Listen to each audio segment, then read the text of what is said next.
Hey guys, welcome. Sports and Shorts of Sorts. New theme song. Hope it's still working here. We'll see how it goes on the other end of recording. But that's Happy Chappy by Ketsa.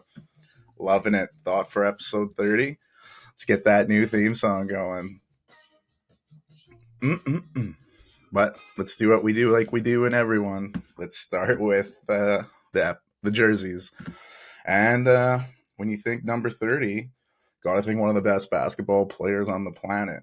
And I'm talking about Steph Curry. This guy's changed the way people play basketball. Some say for the worse. You know, people are pulling up from wherever, whenever, but not everyone's Steph Curry. His work ethic is unmatched. Like the people that work out with him, usually they got quit. You know, they say people were throwing up and shit. Like his workouts are legendary, but everybody wants a chance at it. Like this guy, his dad, Del Curry, you know, he was the man, but Steph, he didn't get a lot of big college names. He went to Davidson, right? He wore his number 30 there, where it's retired. But seventh overall pick by the Warriors. We know Minnesota had two chances at him and went with 2 point guards.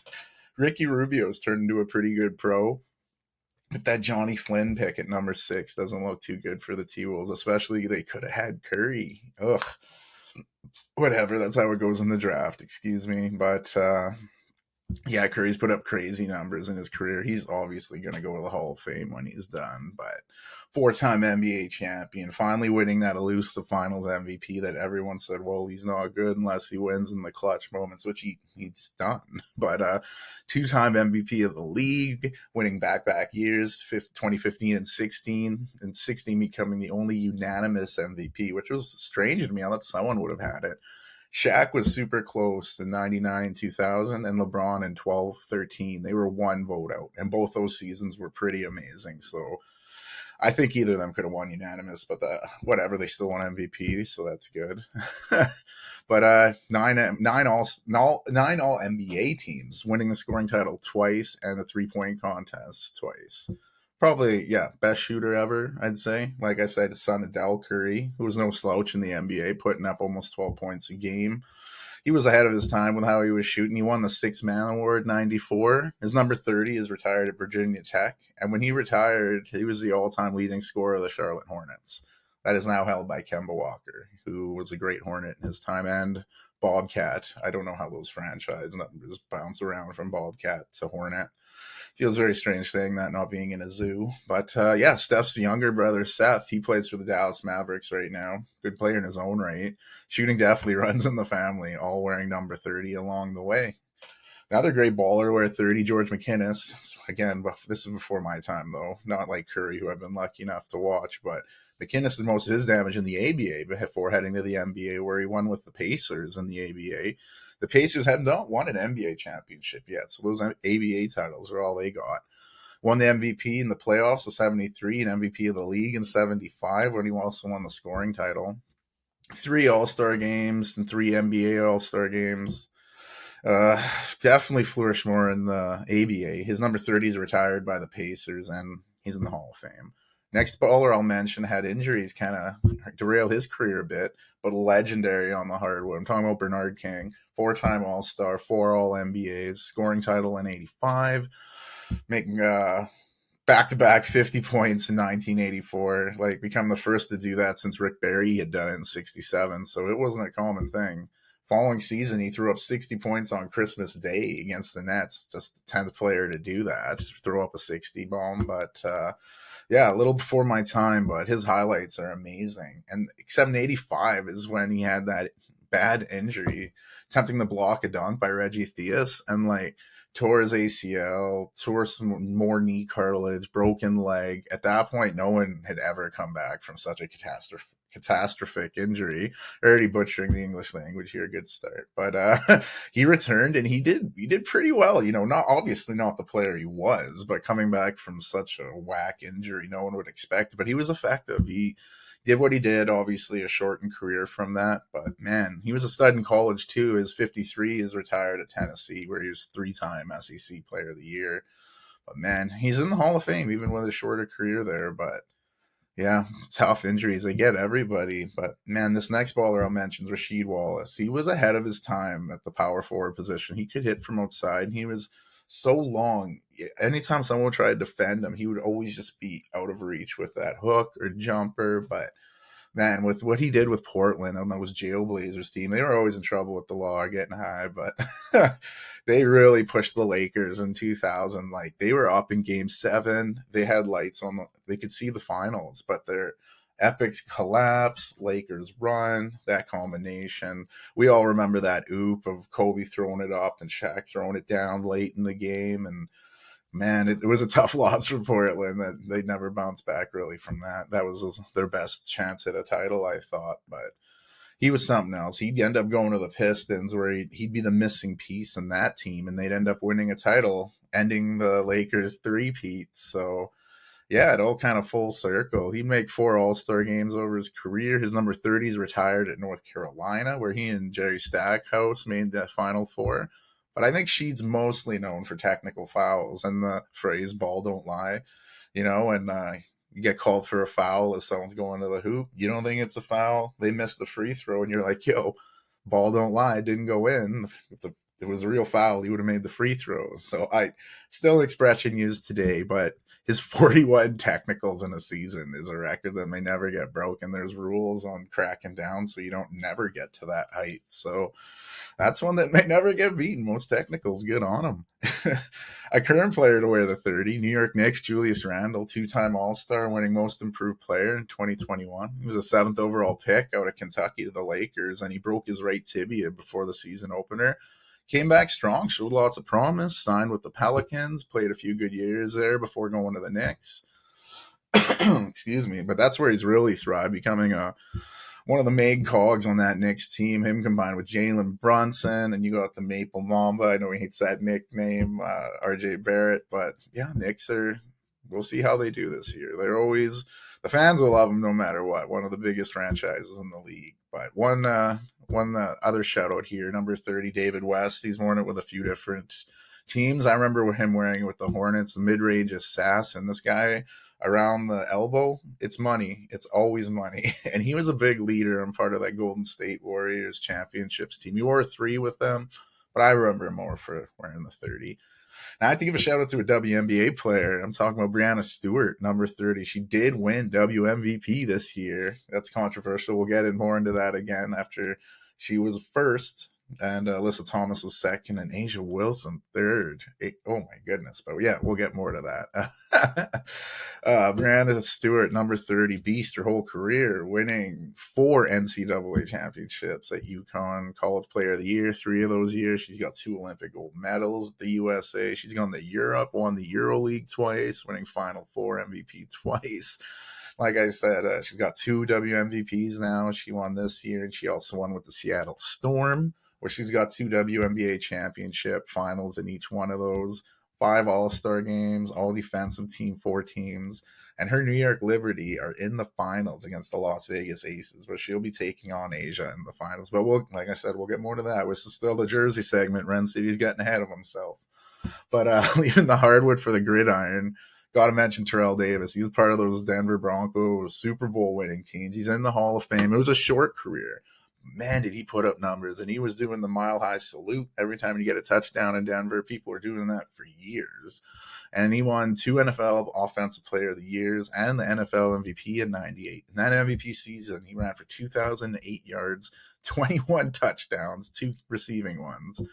Made 3 Pro Bowls, 3 all pro first teams, and man, true beast. I mile high salute UTD. Another football great. This one's closer to home for me. Might not be known too far out of Green Bay or Seattle, but Almon Green made 4 Pro Bowls. He's in the Packers Hall of Fame. A good hard rumble. Had some fumble problems, but he rectified them a bit later in his career. The last retired NFL I'll mention, Brian Mitchell. He's one of the best returners ever. I think he should be in the Hall of Fame for his returns. That's just my opinion. But he holds NFL records for most kickoff return yards, most punt return yards, most total career total yards. And you won a Super Bowl in Washington, made 3 All-Pros and 1 Pro Bowl. But man, let's get Brian Mitchell into the Hall of Fame. I don't know if I want to start the whole campaign, but it's something I think we should do. Let's do it. Leaving the gridiron for the hockey rink, probably the most famous number 30 I'll mention, Canadian legend Martin Brodeur. Brodeur won 2 Olympic gold medals with the Canadian team. He won 3 Stanley Cups as the New Jersey Devils and 9 All-Star games, 4 Vezina trophies, like dominant from the start, winning the Calder for Rookie of the Year in 94. A marvel with the puck as well. And that's like why in 2005, 2006, they instituted a new rule preventing goalies from playing the puck behind the line. They call it, except for the trapezoid area. This was to counter what Brodeur was doing. So if you're that good, they got to change rules for you. You got to get mentioned. Now they're a good goalie to rock it. Number 30, Calgary Flames legend Mike Vernon. His number 30 is retired. Calgary won the Stanley Cup in '89, making 5 All-Stars while he was there. He'd win another cup with the Red Wings, where he won the Conn Smythe, even though he wore number 29 there. But you could just mention him strictly on his Calgary time alone. Another 30, King Henrik Lundqvist, one of the best goalies of his time during his time in the NHL. The Swede made 5 All-Star games, winning the Vezina in 2012. Beloved figure in the Big Apple. We'll see if he'll make the Hall of Fame. We'll see. Finishing up, I think he will. But finishing up on the diamond, first number 30 comes to mind. Montreal Expos great Tim Raines. Played with a few other clubs, but I think he's remembered most for his time in Montreal. He had 7 All-Star appearances with the Expos, where he won Silver Slugger, NL batting champ, and 4 times stolen base champ. With all that said, he won his 2 rings with the Yankees, and he also won a World Series ring as a first base coach with the White Sox, and he was inducted in the Hall of Fame in 2017, so good on you. That's how we do with sports and sorts. We jump with our jerseys before we hop into our wild sports week. This one was a crazy one. And like usually I start with the NFL, but boom, blockbuster trade alert. Fucking on Wednesday, Shams broke the news. Damian Lillard, not to Miami, but to the Milwaukee Bucks. Did not see that coming at all. It took a few teams to get involved, but the Bucks get Dame, obviously. Dame Dollar. Taking his talents to Milwaukee, to Cream City, as they call it, I guess. Blazers got Drew Holiday, DeAndre Ayton, Tumani Kamara, Bucks first-round pick, and a Bucks swap. And the Phoenix Suns get Yusuf Nurkic, Nasir Little, Keon Johnson, Grayson Allen. But the dealing didn't end there. A few days later, Drew Holiday was flipped again to Boston, of all teams. So the Celtics got Drew Holiday, while the Blazers get Malcolm Brogdon, who was disgruntled after being talked about in trades, Robin Williams, a 2024 first-round pick via the Warriors, and a 2029 unprotected first-round pick. So, yeah, lot to digest there. Just as, training camp's not too, or preseason's not even that far away. So this is all just coming hard here. And Milwaukee, let's start there. Giannis has been talking about potentially leaving. His commitment to Milwaukee is as far as they put into winning. So I think the higher ups of Milwaukee heard that, alarms went off and said, let's move. So they went out and they got Antetokounmpo some help. They went out and they got Dame Dollar. They got their guy. That 1-2 combination, as you've heard all week, it happened so early in the week, I've been waiting to talk about it. But offensively, that lineup is something else. You got Middleton, Giannis, Dame, you got Lopez. This is a good lineup. You got good people coming off the bench. Bobby Portis is right there. So they could contest this. Do I make them the favorites? I would, until the Blazers made their next move, which gets me to Drew Holiday. Drew Holiday and Giannis were tight. It was told Giannis wasn't brought in the conversation about moving Drew because they are so tight, and they thought it might have been nixed if they brought it up. So they moved him, and Drew going to Boston is huge. Everybody thought, well, they're losing Marcus Smart. They're losing Grant Williams. Where's the toughness? Where's that defensive intensity? Drew Holiday is all that in one. He's stoic. He leads by example. He's not going to run his mouth. He's one of the most respected defenders in the game. Picking him up, that is going to go directly against the Bucks. I was worried with this trade, how are the Bucks going to defend the pick and roll with Tatum and Brown? You're going to have Dame Dollar, offensively one of the best in the league, but defensively he's not known as any stopper. Well, how is he going to play against that matchup? This is all talk. The season hasn't even started yet, but I'm already thinking this, top of the East, what is going to happen there? And then you jump to the Suns. they're part of this deal, right? DeAndre Ayton, they signed him to that extension when he wanted to leave and he was a restricted free agent. They brought him back. Butted head was Monty Williams is gone. So they just said, you know what? Done with you. In the playoffs, you're not showing up when we need you. We need someone to go up against Jokic. So what do? They bring in Jokic's former teammate, Yusuf Nurkic, productive center. He's not going to give you the scoring I think that Ayton can get you, but he's a productive center when he's on the fucking court. This guy gets injured a lot, which sucks, but it's a business, and the best ability is availability sometimes. So if he can stay healthy, I think that's a bigger move than the Suns. A lot of people are like, this is a wash. Why would they even get him? And the depth, man, Grayson Allen. But these are good. You need depth in this league. They have probably one of the best big threes in the league, with Booker, newly acquired Bradley Beal, and Kevin Durant. You need the others, as Shaq calls them. And these guys, I think, are going to fit in great. The Suns are going to be, I think they're going to be okay. And like I said, if Nurkic can stay healthy, he's a big body you need to put on Jokic, which Ayton was just not doing enough. So, and the Blazers, we'll go to them, the losers of Lillard. I think they got quite a bit back. Miami might say, I don't think they got shit, but I think that's more green eye with envy because they didn't get Lillard. But at first year, I was wondering how if they got enough, but after moving Holiday and getting Brogdon's going to fit right in with those young guys. They're going to be a young team. Shaden Sharp, Simons, they're a good young team. Lots of young youth, and Ayton with a big solid figure up front. Hopefully he can mature with these guys. He'll be getting more touches, obviously, which should make him happy. But the Miami media is saying they were blackballed, this is not fair what Portland's doing. It's like, hey, they wanted Bam or Jimmy. You weren't going to give them up. Tough titties. It's business, baby. I'm already excited for hoops. It's coming. But yeah, football. We'll jump to the NFL. We had our double Monday nighters last week. The Eagles soared above the Bucks. They had the tush push, which I guess they're changing. They want to call the brotherly shove, which sounds something you might find in a Grindr group chat, but that's a whole nother thing. Eagles took that one. The other Monday night was a rematch of Super Bowl 56. I thought the Rams would take it, but the Bengals showed up and actually won that game, which was really surprising if once we get into Sunday's games. But yeah, I went 1-2 of last Monday's picks. Eagles pick was easy. Rams, not so much. Which brought us in the week 4, right? Thursday night football. I'm like, yes, Packers, Green Bay. It's a battle for the division. Let's take what's obviously ours. Wow, entitled Packers opinion for sure. Detroit was the hungrier team. They were jumping up. They were biting all our kneecaps. They were doing what they needed to do. Both sides of the trenches, offensive line, defensive line, they were just better. Kudos to Detroit. You win this round. It's not over. Love looked pretty bad at times. I'm not going to lie. Some really bad picks, some inconsistencies. This guy's accuracy going deep has to improve. Having Watson back was nice. He did get a touchdown, but to be better, we need Love to be better. It sounds like a bad ballad, but no, Jordan Love, you got to play a little better. We'll get there. He is just taking the reins of the team for the first time, so it's never an easy transition, but his numbers are still good. Give him time. And that brings us to Sunday. There were some dandies. It all started in London with the Falcons and the Jaguars. You had that very unique Toy Story experience where you could watch the game taking place in Andy's room, which was interesting. I think more directed at children, obviously. I gave it a good 3 minutes, which I felt was fair. You had the little aliens with 3 eyes holding up signs when there were touchdowns, but I went back to the other game, and yeah, to each their own.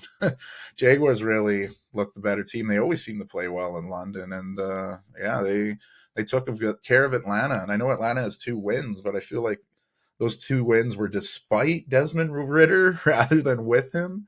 So I'm wondering, how long does he have the reign of this team before they go to Taylor Heineke? Taylor Heineke showed signs in Washington before getting let go. And I think, Atlanta with Bijan Robinson, they have running. The running is good. They just need some consistent pass play. And Ritter right now is not doing it. Rams Colts, I hyped this one up in the last episode. I thought it'd be a pretty good game. And it was, Rams looked like they had it in the book. But Anthony Richardson was back from injury in this game. And he led him back. He's very exciting to watch. He'd force overtime, but in overtime, Puka Nacua scored overtime winning reception, getting it from Stafford. And I love saying Puka Nacua because I think his name means no worries, but I'm not sure. But a great win for the Rams, and yeah, despite almost losing it. Ravens went into Cleveland. This was a big division rival match, but Deshaun Watson, it's a late game scratch. Dorian Thompson Robinson filled in. DTR did not look very well. Ravens took care of him. Ravens took care of business, getting the easy win against Cleveland. And then the Vikings and Panthers, they've both had troubles offensively this year, and it looked bad for Kirk Cousins on an early pick six where he got rocked on the return, which didn't look very well for him. But kudos to them. They came back and they're 1-3 now. If they would have went 0-4, I know people are already losing at Minnesota, but 0-4 would have went so much worse. So they're 1-3 while the Panthers remain winless. I hope they let Bryce Young, be a little more adventurous. It seems like they got the reins on him a bit. Cut the reins, let him go loose, let him see what he can do. And those Bengals, who I was surprised beat the Rams on last Monday night. So I went with them. They're the only team in Ren City Gamblers 10-team parlay that lost. They lost to the Titans, and it wasn't close. They lost 27-3. Since Burrow has signed that huge contract, he has looked mediocre at best. The mediocre ogre right now, because yeah, they are struggling. 1-3 now for the Bengals, and yeah, it's been very troubling losses. We'll see how they bounce back, if they bounce back. But I don't think I'm betting on Cincinnati again. I'm a little hurt by that one. 9 out of 10. Not bad on a report card, but not good on a bet slip. Buccaneers went into the Bayou and they crushed the Saints after their Philly loss to take a firm grip on the NFC South. Dolphins have been called the best team in the league, Super Bowl favorites, yada yada. I even threw that out there after some of these performance, especially last week's 70 burger, but the Bills snapped back to reality. 48-20 victory. Josh Allen looked legit. Tua struggled a bit. This could be a big playoff matchup down the road, and I think the Dolphins will respond better in the next one. But this one, the Bills, they kind of own them. Broncos and Bears have looked awful this season. People on the flex this game till 2 in the morning, so no one would see it. But it actually wasn't bad. Bears went ahead early. Justin Fields was looking not like Justin Fields. He was lighting it up out there. Broncos had a huge comeback, though. Mistakes and big plays all led to a comeback, and Broncos came back to win it. It's wow.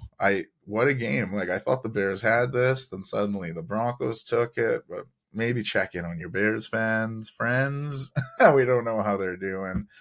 Commanders and Eagles played another close divisional match. They always seem to play tight ones, and the Eagles had it late until Sam Howell set up a beautiful touchdown pass to Jahan Dotson with 0 seconds left on the clock to force OT. And in OT, Jake Elliott, clutch Elliott for the Eagles, hit a 54-yarder to win the game and keep the Eagles undefeated on the season.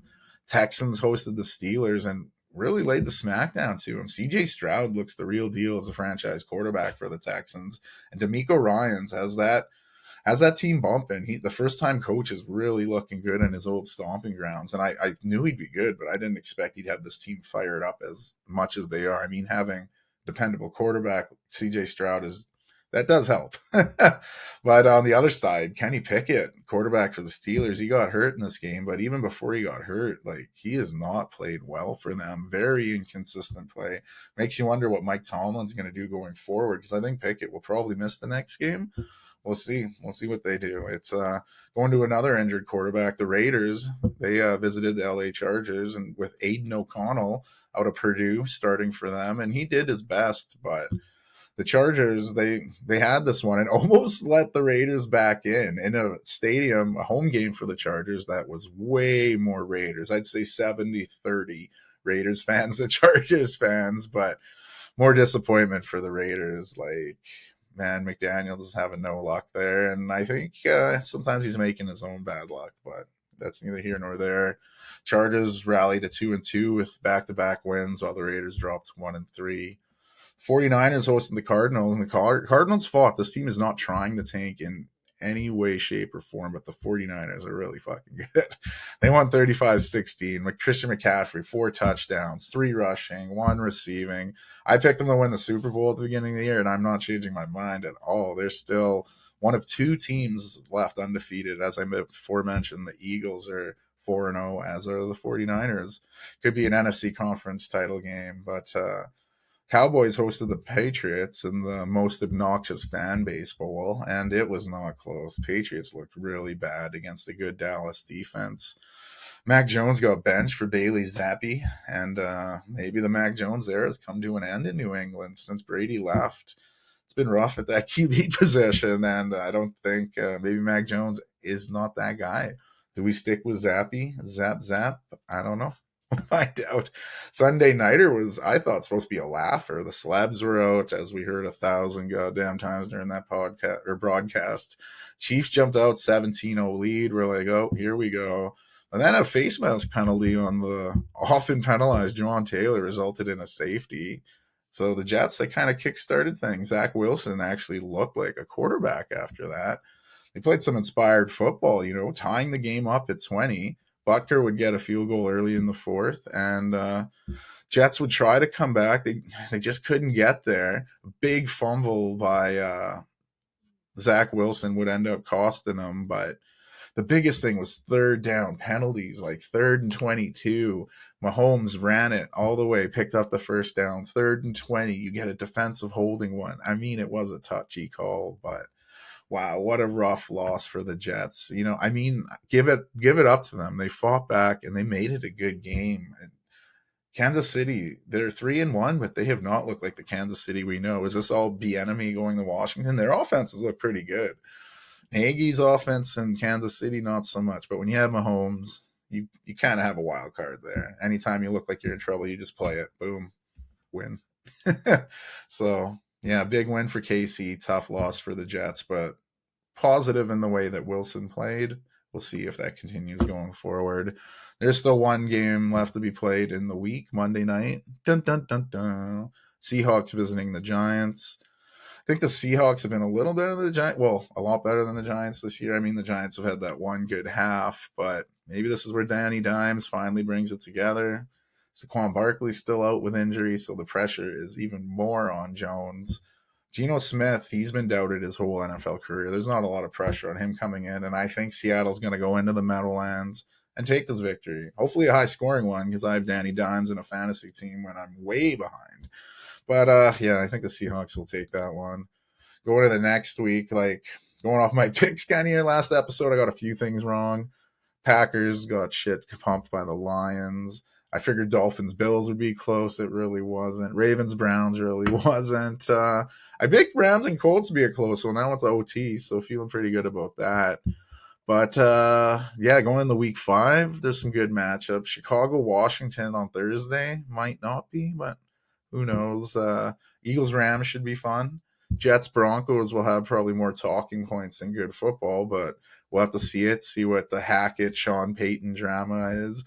Payton said Hackett did the worst coaching job he's ever seen with the Broncos last year, as he struggles to win games there. And the marquee matchup Sunday night, Cowboys visiting the 49ers, 2 favorites in the NFC. They've had historic games. Grab your popcorn. But yeah, that's NFL. MLB, our 162-game marathon has come to an end. Crazy last week of the season, and wild AL West having a crazy battle. Has the Seattle Mariners on the outside looking in. Our beloved Toronto Blue Jays snuck in, taking 2 of 3 against the Yankees and only 1 of 3 against the Rays. But hey, it was enough to get in. That's all that matters. And as our playoff picture comes to fruition, got to just fill in a few blanks here. In the American League, the AL East champions, Baltimore Orioles, have secured home field advantage throughout the playoffs there. They will sit back and await the winners of the Rays, Tampa Bay Rays, Texas Rangers. The Astros ended up coming back and winning the AL West. They're in the 2nd seed in the AL playoffs, so they'll sit back and await the winners of the Twins and Blue Jays. No more one-off player games. These are best of 3. So these best of 3 wild card will be followed by a best of 5 for the division before best of 7 for league, championship, and World Series, just to help paint the picture. And now I'm going to touch the crystal ball. Well, it's a microphone, but it's a crystal ball too. And I'm going to predict what's going to happen in these playoffs. You know, this is the most baseball I've watched in one season, like ever. I don't know if it was the time clock, the existence of a podcast, but whatever recipe has had me watching a bit. So I'm going to throw my hat in trying to get this here. And usually people pick with analytics and their brain. I'm going to use a heart on this one because, yes, it is still beating. And let's do it. I have the Rays beating Texas in the wild card to play Baltimore in an AL East showdown. The Jays beating Minnesota to play the Astros in the next round. And Baltimore's had such a magical season. Like I said, best in the AL. But that's why it's even going to be harder to watch them get knocked out by the Rays in that round. The Jays are going to shock Astros that everyone's going to be looking for their trash cans. The Rays and Jays, a nice rhyming matchup for the American League, and this time I have the Jays beating the Rays to advance to the World Series for the first time since '93. A bit of a pipe dream, but sometimes those are the best dreams. National League, we had a wild ending with Chicago Cubs having a chance, but having their hearts get broken day after day. Bad fielding, crucial mistakes. It was kind of hard to watch, but the Atlanta Braves, they have the home field advantage throughout the NL, and they're really the team to beat. They'll play the winner of the Brewers and the Diamondbacks. The Dodgers secured the second seed, and they'll play the winner of the Phillies and the Marlins, who ended up sneaking in. I think the Brewers will knock off Arizona. I also think the Phillies will do the same against the Marlins. Then I have the Braves taking down the Phillies in an NL East battle. And then I have the Dodgers taking down the Brewers to set up everybody's big matchup. We all want to see the Braves and the Dodgers. Highly contested series, I think, with the Braves barely edging them. And I think after that beat up of each other there, the Braves are going to be vulnerable coming against the Blue Jays, a rematch of the '92 World Series, where I see the World Series coming back to Canada, first time in 30 years. I'm having them beat the Braves in the World Series. Yes, the mighty Braves, who, with my brain, I'd probably pick, but this is a heart show, and I'm going with the heart pick. Jays to win the World Series. You've heard it. We'll see how bad or good I look after that. But before I leave baseball, a few melancholy mentions. Tuesday, it was announced Baltimore Orioles legend Brooks Robinson passed away at 86. Obviously before my time, but he's considered the best defensive third baseman ever, winning 16 Golden Gloves over his career. That is insane. So, beloved figure in the community, he will be missed. And to keep the sad train going, it was announced Boston's Red Sox legend Tim Wakefield passed away on the weekend. The knuckleballer, like not a lot of us knew he was ill. Only recently came about last week when Kurt Schilling was on a podcast that had mentioned Wakefield had brain cancer. He passed away at 57 years old, but man, like it's brutal. And it makes people think, like, was Schilling right to out him? You know, like he was keeping the secret private with his family, and I don't know if Schilling knew that. But it always brings you to that tough topic, like if someone, sick and they want their decisions to be respected, their privacy. It's tough because you have to respect it, but there are other people that should probably know and want to know and wish to know, and it's like you're leaving them in the dark, but it's the wishes of the person in question. So it's a tough one. A lot of times, though, we just gotta not make things about us, respect the wishes of the person going through this, and just go from there. But regardless, terrible thing. Everybody knows somebody affected by brain cancer. It's good, or any cancer, sorry. But the NFL, kudos to them for preaching early detection because it does make a difference. So rest in peace to those two legends. Got to mention golf here. The Ryder Cup was going down, and USA could have had the worst first day ever going winless, but they battled back in the second, setting up a third and final day, which was very interesting. You had the potential for the largest comeback ever in Ryder Cup history, but that dream faded as soon as it developed. Ricky Fowler was part of this comeback, but needed a good hole on the 16th against Fleetwood. It was a par four that, it's a makeable green, and Fleetwood landed on the green, but not just before that, Ricky Fowler splooshed it right in the water, and with that sploosh, their hopes went up in smoke. This is a tough decision. He tried to make it there. He went for it. He didn't get it. They lost. The drought continues as USA has not won on European soil for 30 years, and now that drought will continue a little longer. But man, the Europeans on European soil, unbeatable. USA, I mean, you can't start like that and expect to win, but made for some really entertaining golf on Sunday. Footy, man, there's lots of footy going on between last episode and this, so I won't get to all of it. I'll just throw out a few highlights there. In the UK, you had the Carabao Cup during the week. Three results that jumped out to me: Newcastle knocking out Premier League champs Man City 1-0.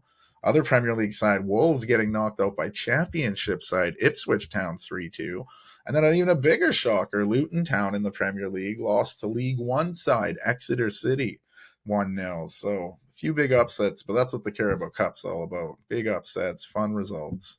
And then the Premier League, we had Wolves hosting Man City after they both had some disappointing cup results there. And Man City lost 2-1. First loss of the domestic season. They were perfect until then.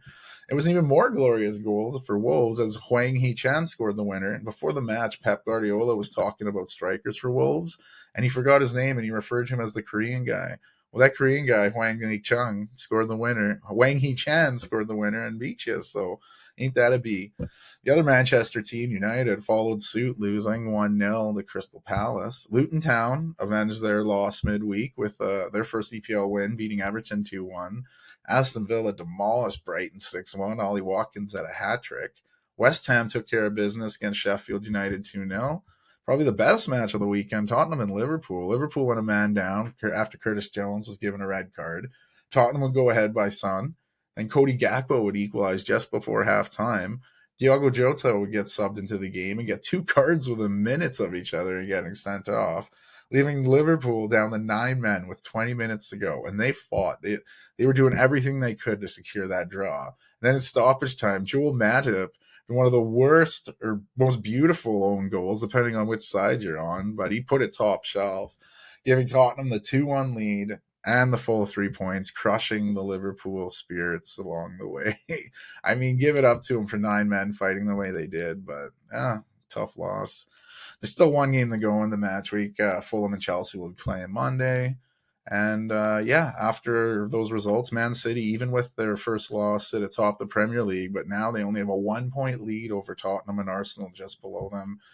In Germany, a big matchup between Leipzig and Bayern Munich ended in a 2-2 draw, and Bayern Leverkusen took care of Mainz. So those strings of results of Bayern Leverkusen leapfrogging, or not leapfrogging, they were tied. So now they're just ahead of Bayern Munich, just ahead of Stuttgart as well. So Bayern Leverkusen sitting atop of the table, but Bayern Munich and Dortmund are just not that far behind. In Italy, there were some domestic games midweek and on the weekend. AC Milan would win both matches over Cagliari and Lazio respectively, but rivals Inter Milan would lose their game midweek to Sassuolo before bouncing back against Salernitana. Their loss against Sassuolo was their first of the season. And defending champs Napoli, they won both games, convincingly 4-1 over Udinese, 4-0 over Lecce. So Inter Milan and AC Milan are tied for first in the top of the Serie A. Empoli, their rough season continues as they're sitting near the basement of the division, but they did get their first goal midweek. It only took them 6 games to do it. Not good.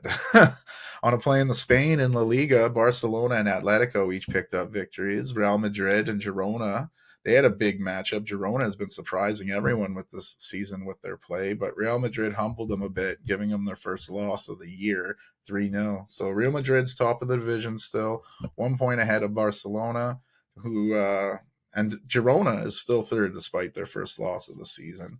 In France, more inconsistent play of PSG has continued. They can only get a draw with Clermont Foot, 0-0. Nice and Brest also drew 0-0. That was an interesting score to see up there because it said Nice, Brest, but it was Nice versus Brestois. So, yeah, just looking at that score caught me off guard. Nice, Brest. Okay. But, Monaco would get a big win over Marseille, and Reims would give Lyon another loss. I've never seen this out of Olympic Lyon. Like, they're dead last in the division, scoring 3 goals in 7 matches. They could be going down they could be dropping a division here. So right now, Monaco and Brest are the current leaders of Liga. But man, something's got to happen with Lyon there. And we'll jump to the WNBA. We have our finals. We have our finals matchup. It took a bit to get here, but it's the matchup everyone wanted to see. You got the defending champs, Las Vegas Aces, taking on the New York Liberty. The Aces swept the Wings 3-0 in the last series in the semis to get here. while the Liberty beat the Sun. Very intense series. Each game was very tight, but they'd win that 3-1. So here we go. The two behemoths, best two teams all season. This is what we want. This is what we got. You got the Asia Wilson, Brianna Stewart MVP saga. Asia Wilson believes she should have won it again. She did win Defensive Player of the Year. So she's slighted. We'll see how that matchup goes. But yeah, both teams are stacked.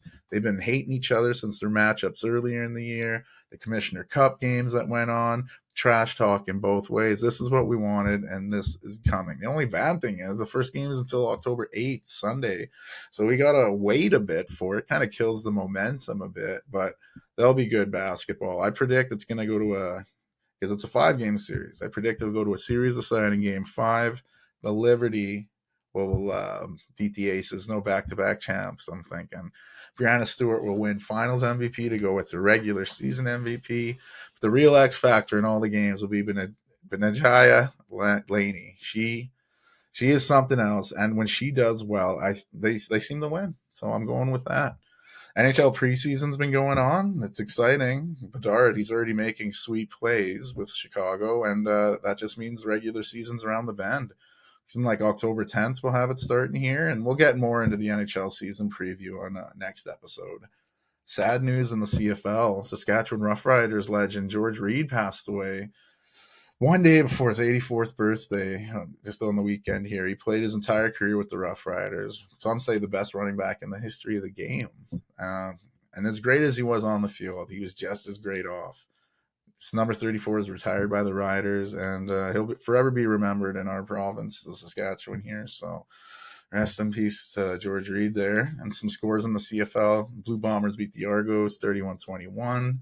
Lions outlast the Riders 33-26. Alouettes crushed the Red Blacks 32-15. And Ticats beat the Stamps 22-15.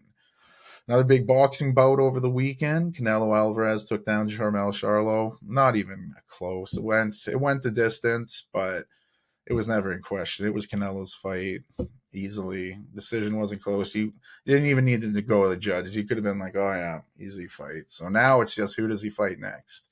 It's always tons of talk who Canelo will take next. One thing for sure, they'll make a lot of money fighting him because this guy brings the crowds, and the Mexican fighter is still considered one of the best in the world. So it'll be interesting to see who he fights it next. No F1 this weekend, but it returns next Sunday for the Qatar GP. Qatar? I still don't know if I'm pronouncing that right. Really depends if you're watching North American or European broadcasts. So, but yeah, for this episode short, I thought, where do I go? It's episode 30, right? You know, it's a big milestone here, I guess. We'll keep trucking for 30 episodes. And I thought, you know what? We'll go back in the time machine to what I call the axe party. I have a few 13s on my shin from Friday the 13th. One of them's an axe, and this is kind of why. Goes back to the high school days, the long-haired high school days. And yeah, we're having a party. There was a dance that night, and I said, you know what? I'll have a few people over for the dance. Why not? Let's do it. Because yeah, my parents were living in Ontario, and me and my Oma, rest in peace, Oma, we were living in Warman, and I was like, yeah, we'll have people over. And we brought a few people in through the front door, but I didn't want to get too wild, so we brought people in through the back window so it wouldn't look as if I was having so many people over. But before that all happened, me and the boys, you could hear the Will Ferrell Best of SNL on the DVD as we funneled liquor and drank hard. But yeah, the house would slowly start filling up, and it's cool because Brad, who always had his camera around at the time, like, bro, the camera. But now I'm so glad, man. This guy's ahead of the game. Before the cell phones, he had the camera. You got the handle to hold it, and he had that thing set up. So we still have video of this party. I obviously can't show all of it. I'll get sued probably for the people involved in it. But this was a crazy event. Like, my parents' basement was kind of big, but not for this many people. Like, it was shoulder to shoulder almost at times. And you had people drinking here, over there. I'm pretty sure people were smoking weed somewhere. It was quite the high school dance party, right? Before, like, dance pre-party, I guess. And everyone's obviously underage. Like, oh my goodness. Statutes of limitations probably helping me on this. But yeah, it was a crazy high school party, I guess.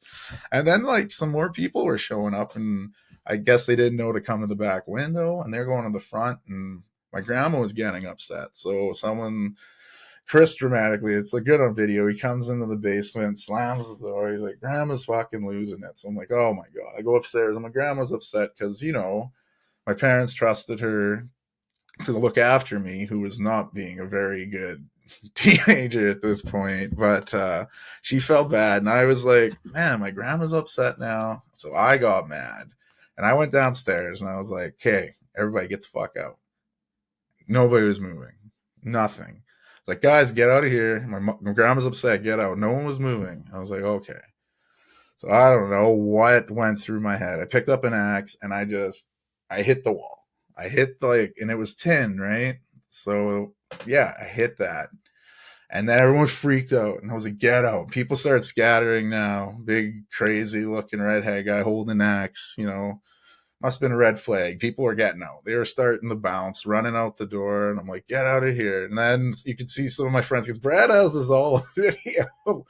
He's like, someone's like, ready, no. And I'm like, I'm not afraid. And then I hit the wall again. And people are like, go. And they're like, he's swinging it again. And everybody's breaking out. And then a buddy comes up to me and he's wearing my bathrobe. It's a crazy party, right? He's like, Grady, what are you doing? I'm like, you're wearing my bathrobe, man. Everybody get out. Like my eyes just switched. It was crazy. I had this wild ass look, wild underage drunk look in my face. And I'm like, everybody out.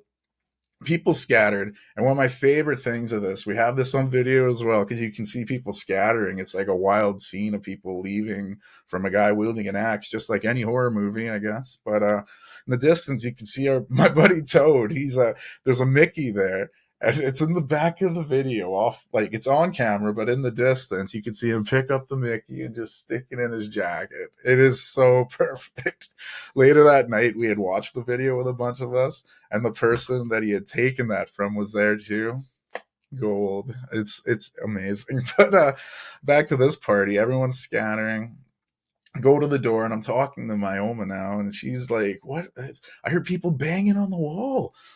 Knowing this was me with an axe, I couldn't just say that. I'm like, yeah, Grandma, I was banging on the walls, and I'm like, everybody get out of here. And she's like, oh, good. Well, I saw everyone leave. And I'm like, yeah. And she's like, they're going to think, what are they going to think of me? And I'm like, they might think you're a criminal. Thinking about it now, I was trying to add humor to the situation and dilute it, because she was upset, obviously, from having all these people in the house drinking.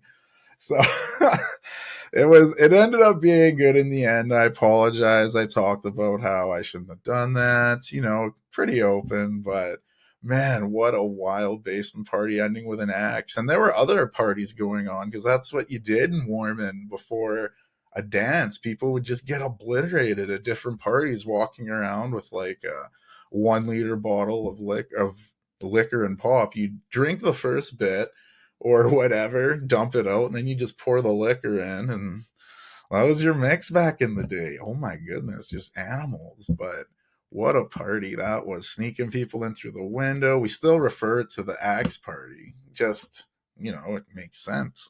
And, one of my favorite quotes later, like Brad's taping himself, and like after the dance, like, yeah, fun dance, no big, pretty good night. Went to 3 parties, no big deal. And it's still great. Like, we quote this night like it's a fucking movie. And so many people were there. Like, I haven't watched the clip in a while. I think the bachelor party, Brad brought it out, might have been the last one, but I might have to revisit it again and just see all the wacky faces, like almost 20 years ago now, getting shit wild. So, like, family, I guess if you're hearing the axe party for the first time, sorry I did the house, Mom. It's all fixed now. Statute of limitations, I'm safe. But man, what a wild time. Valedictorian, Connor mentioned it in the grad speech for valedictorian. My dad asked about it, like, what's that axe party? I'm like, don't worry about it. We'll get to it another time, which I am mentioning now.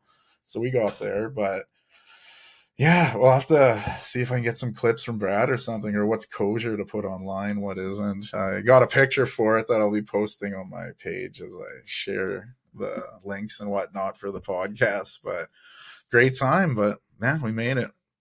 30 episodes. This is something. But I also have to make one other melancholy shout out. Not this past weekend, but the weekend before, we lost someone in Saskatoon here. He was big in the wrestling game. He's a very close friend of my friend Brad. So rest in peace, Chainsaw. You were a good guy. I remember meeting Mick Foley with you. We didn't hang out too much, but it's sad to have you no longer with us, man. Rest in peace, Chainsaw. But thanks again for joining us, guys. This is Sports and Shorts of Shorts.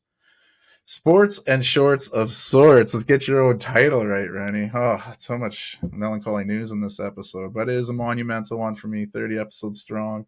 Thanks for continuing to join. It's been a pretty good time, and like I said, we got a new theme song. I hope it's playing because I love it. Thanks again for coming out, guys. Ren City out.